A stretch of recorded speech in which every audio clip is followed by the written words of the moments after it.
qui est le sujet le plus important. Écoutons la deuxième vidéo sur la reconquête du territoire. J'ai envie de demander, Monsieur le Président, aujourd'hui, vous êtes là depuis un certain temps déjà, ça fait plus d'1 an. Quel est votre bilan dans le domaine de la sécurité, avant qu'on ne parle de ces 3 États en matière de sécurité? Dans votre cas, au Burkina Faso, une bonne partie du territoire est encore entre les mains des terroristes. Qu'est-ce que vous avez pu faire depuis que vous êtes là, dans ce domaine-là? Très bien. C'est la priorité en fait pour nous. Comme vous avez dit, ces terroristes, c'est tuer, brûler, déplacer les populations, s'accaparer des terres. Mais je peux vous dire à l'instant T, comme je le disais dernièrement, il n'y a pas cette portion du territoire où nous voulons partir et que nous ne pouvons pas partir. Aujourd'hui, vous allez sur tout le territoire? Partout.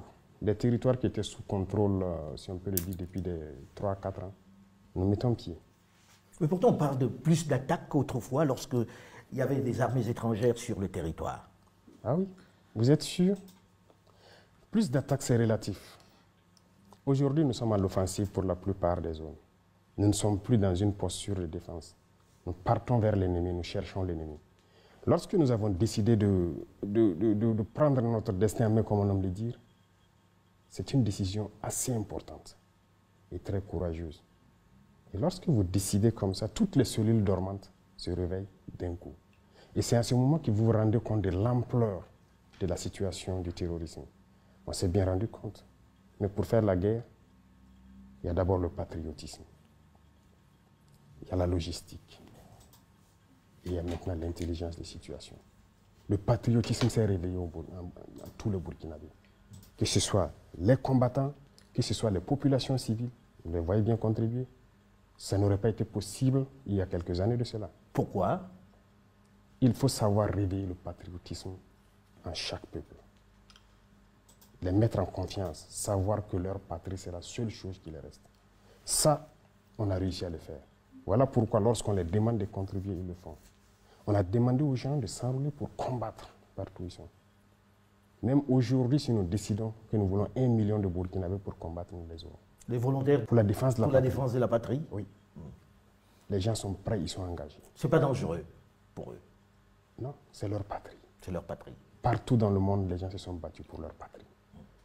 Monsieur le Président, lorsque l'on dit ça, on a envie de se poser la question de savoir, ce terrorisme dure depuis un moment déjà dans nos territoires, avec des armées qui sont venues et des sommes extraordinaires dépensées, de l'arsenal militaire de qualité jusque-là. Comment expliquer que d'un coup, vous décidiez que tous les 3, vous allez combattre ça sans les autres? Est-ce que c'est réaliste? Qu'est-ce qui fait que ce soit plus possible aujourd'hui qu'avec ces armées qui étaient là? C'est plus que réaliste. Il y a eu plusieurs situations. Nous avons eu la chance de faire le terrain. Beaucoup d'autres officiers que vous pourrez croiser ont eu la chance de faire le terrain et ont manœuvré avec ces armées étrangères. Sur votre propre territoire, on vous fait des restrictions. Ils font ce qu'ils veulent. Ce qui est encore plus surprenant, imaginez, vous avez dit, avec toute la technologie qu'ils avaient, ils ont actuellement peut-être des satellites qui observent tout, ils avaient des drones, des hélicoptères, tout type d'appareils. Mais on ne voyait jamais les terroristes. Aujourd'hui, nous avons décidé de faire la guerre. Mais vous vous rendez compte? On les retrouve tous les jours et on les fouette.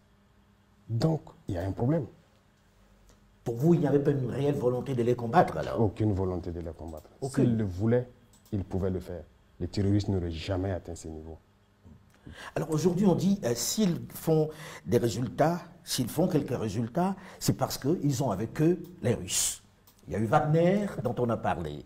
Aujourd'hui, on a même les Russes qui vont ouvrir leur première base militaire avec Africa Corps. Monsieur le Président, est-ce que les Russes vous aident? Et est-ce que leur aide est meilleure que celle des armées étrangères qui étaient jusque-là présentes? Vous savez, pour ce qui concerne le Burkina, par exemple, nous avons toujours été en relation avec la Russie. Et je vous dis, l'équipement que les Burkinabés avaient, à 80%, c'était des équipements russes. Ah bon? Bien sûr. Mais pourtant, vous aviez une relation plus forte militairement avec les Français. Comment expliquer cela? Oui, parce que ces équipements datent des années peut-être de la Révolution. Bien sûr. Nous avons des équipements qui datent des années de la Révolution, qui combattent toujours, les équipements russes et coréens, nord-coréens, qui combattent toujours dans notre armée. Ils sont plus efficaces? L'armée a été délaissée, n'oubliez pas ça. Depuis les années 90, avec le soi-disant programme d'ajustement structurel, tout a été dénaturé. Il y a des militaires qui montaient la garde avec des bâtons. On a désarmé l'armée, nos armées. Ça a été bien préparé. Plus d'équipement, plus rien d'entraînement, rien. Les gens portaient juste la tenue. Et le terrorisme s'invite à la danse, quelques années plus tard. Et ça chante sur tous les médias. Ils sont incapables de lutter.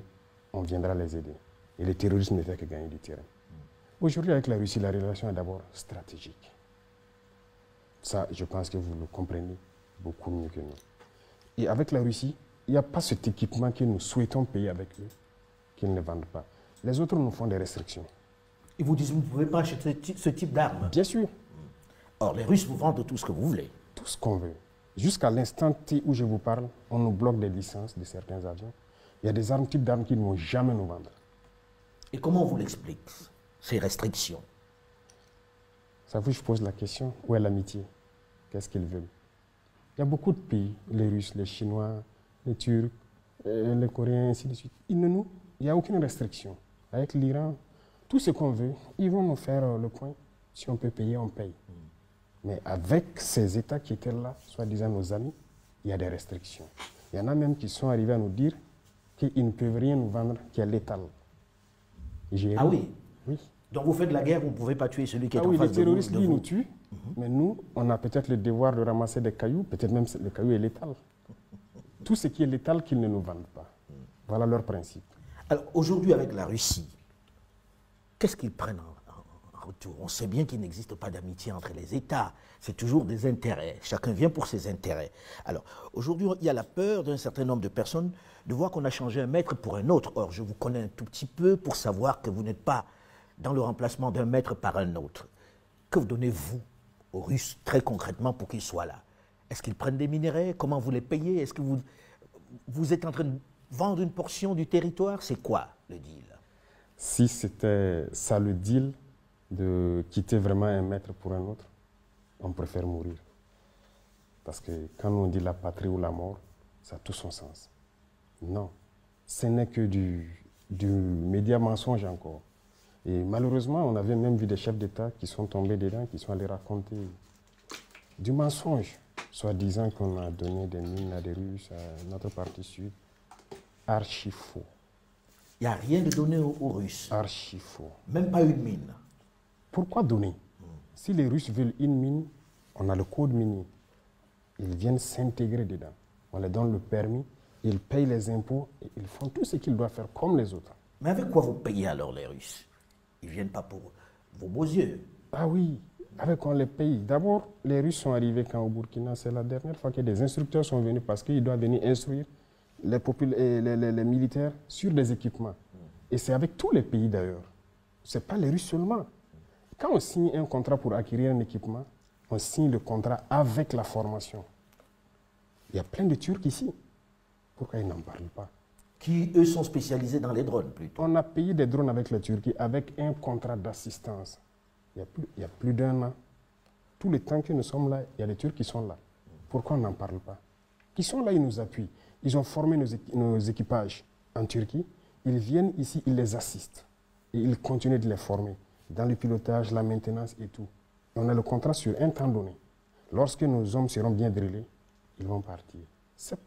Les Chinois, ils sont là. Les équipements qu'on paye de la Chine, ils sont là aussi pour former à la manipulation donc, de ces équipements-là. C'est ça la réalité. Mais donc, sur le terrain, ils sont sur le terrain ou pas, les Russes? Sur le terrain pour combattre? Non. Il n'y a aucun Russe sur le terrain pour combattre. C'est des choses développées en fait, dans la tête des gens. Mais s'il y a besoin, ils viendront sur le terrain combattre. Ça, je peux vous assurer. S'il y a le besoin... Vous ne vous l'interdisez pas? Non. Sauf que pour l'instant, ils ne sont pas sur le terrain. Non, pour l'instant, on se bat seul. Ils nous appuient en termes de formation sur la logistique, formation tactique et tout. Ils nous appuient sur ce volet. Alors, j'avais posé la question avant qu'on ne fasse une digression sur votre bilan aujourd'hui sécuritaire. Parce qu'on a vu quelques mouvements de certaines populations qui s'impatientent un peu. Et puis, comme vous l'avez dit, le peuple est très résilient, mais à un moment donné, ça suffit. Alors, qu'est-ce que vous avez fait de façon à ce que les Burkinabés puissent dire le président Traoré est arrivé et il nous a réglé tel ou tel problème en interne? Ça, nous ne parle pas. Et j'ai bien dit même à certains ministres de la communication et autres, je ne veux pas que nous parlons trop. En tout cas, fort comme formol.